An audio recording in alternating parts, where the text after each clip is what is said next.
हमारे यहाँ के लोकप्रिय उम्मीदवार और विधायक माननीय राजेंद्र राणा जी, भारतीय जनता पार्टी के प्रदेश सचिव और हमारे सह प्रभारी आदरणीय भाई सुमित शर्मा जी, यहाँ पर उपस्थित आदर के योग्य मेरे भाई और बहनों और मीडिया से आए हुए मेरे प्रिय मित्रों, मैं आप सबके बीच में आया हूं आपका सहयोग, समर्थन, आपका आशीर्वाद मांगने के लिए और आपका कीमती वोट मांगने के लिए। और सुबह के ही इस कार्यक्रम में रिकॉर्ड संख्या में आकर आपने कार्यक्रम की शोभा बढ़ाई। मैं दिल की गहराइयों से आपका बहुत बहुत आभार प्रकट करता हूं, धन्यवाद करता हूं। भाई और बहनों, देश में एक स्थिर और निरंतर सरकार चाहिए। देश में एक ईमानदार सरकार चाहिए और दमदार प्रधानमंत्री चाहिए।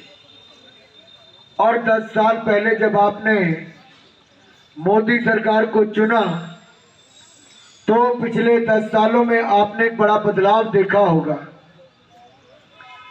पहले की कांग्रेस की सरकारों में घोटाले पे घोटाले नजर आते थे,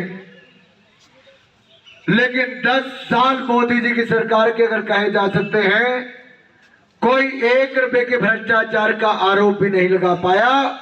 देश की पाई पाई बचाई और गरीब की भलाई के लिए लगाई। देश की अर्थव्यवस्था को लड़खड़ाने से बचाया भी, अंग्रेजों को पछाड़कर दुनिया की 5वीं बड़ी अर्थव्यवस्था बनाया भी मोदी जी ने।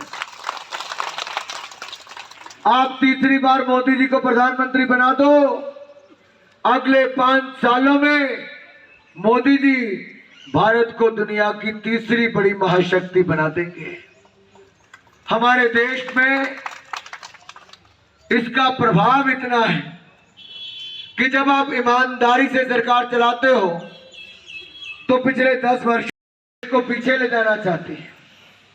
और आपको मैं थोड़ा गंभीरता के साथ बताना चाहता हूं, कांग्रेस का ये घोषणा पत्र कहता है वो अगर सत्ता में आए तो आपकी संपत्ति की, आपकी दुकान की, मकान की, खेत खलियान की, आपके सोने की और आपके पैसे की सारा ब्यौरा बनाएगी और उसमें से फिर तय करेगी आपके पास कितना होना चाहिए और वेल्थ डिस्ट्रीब्यूशन में संपत्ति को पुनः वितरण करने का वो काम करेंगे।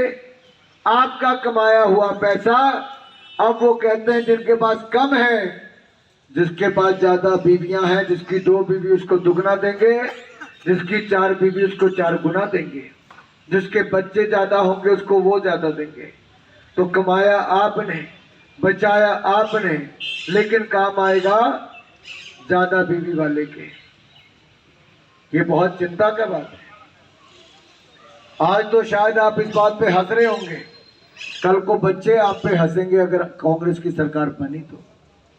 पर चलो, तो सारी 1500 रुपये तो मिलेगा, क्या फर्क पे है?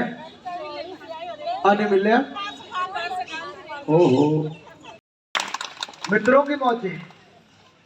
मेरे भाई और बहनों, मेरा आप सबसे निवेदन है, अगर मोदी सरकार दोबारा बनाएंगे तो जैसे मोदी जी ने पूर्व सैनिकों का 1 रैंक 1 पेंशन पूरा किया, देश की सेना को सशक्त किया, देश को लेटेस्ट हथियार, लेटेस्ट लड़ाकू विमान दिलाए। कांग्रेस ने तो 10 साल में एक भी बुलेट प्रूफ जैकेट और एक भी लड़ाकू विमान नहीं खरीदा, दलाली खाने का इंतजार करती रही। लेकिन मोदी सरकार आई, हमने सीमाओं पर 6800 किलोमीटर सड़कें बनाई, रेलवे लाइन पहुंचाई, हवाई पट्टियां बनाई, स्नो सूट, स्नो बूट दिए, बुलेट प्रूफ जैकेट दी, ब्रह्मोस मिसाइल दिया, तेजस एयरक्राफ्ट दिया, रफेल एयरक्राफ्ट दिया और भारत में बने हुए ये हथियार भी दिए। और अब तो आत्मनिर्भर भारत में 1 लाख करोड़ रुपए का रक्षा उत्पादन भी भारत ने किया है और भारत को अपने पांव पे खड़ा करने का काम भी मोदी सरकार में हुआ है। आगे भी ये जारी रहेगा। लेकिन सवाल ये खड़ा होता है कि दुनिया में जब भारतीयों में संकट आते थे तब क्या होता था? कोई नहीं बचाता था। आज मोदी की सरकार है तो ऑपरेशन गंगा चलाकर यूक्रेन की युद्ध की भूमि से 23,000 भारत के नागरिकों को सुरक्षित बचाकर कोई लाया तो नरेंद्र मोदी जी बचाकर लाए। 23,000 तालियां तो बजी जानी चाहिए थी ना वास्ते। और कोविड के टाइम पे